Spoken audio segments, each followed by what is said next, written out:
The first Thanksgiving is a story we've all heard since our childhood. You know the story about how the Pilgrims journeyed from their homeland across the ocean upon the Mayflower in hopes of starting fresh. Then, luckily for those Pilgrims, the Native Americans assisted the struggling community in growing and harvesting crops.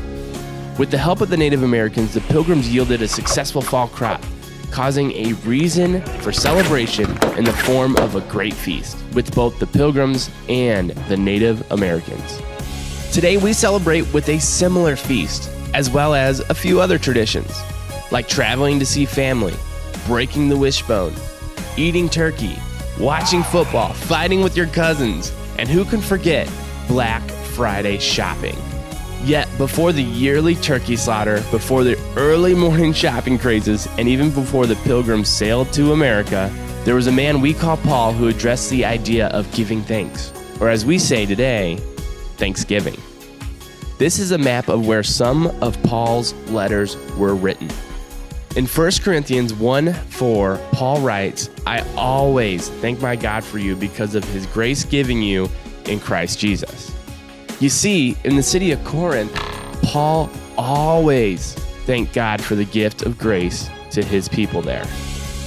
In Ephesians chapter 1, verse 16, Paul writes, "I have not stopped giving thanks for you, remembering you in my prayers."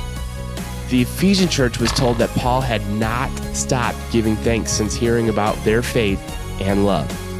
Moving on to Thessalonians chapter 1, verse 2, Paul writes, "We always thank God for all of you and continually mention you in our prayers."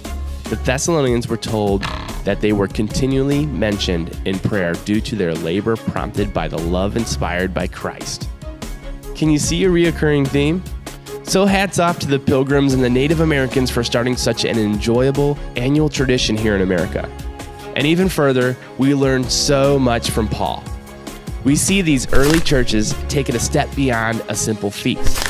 Thanksgiving is something to be practiced daily in our schools, within our homes, and around our families every day.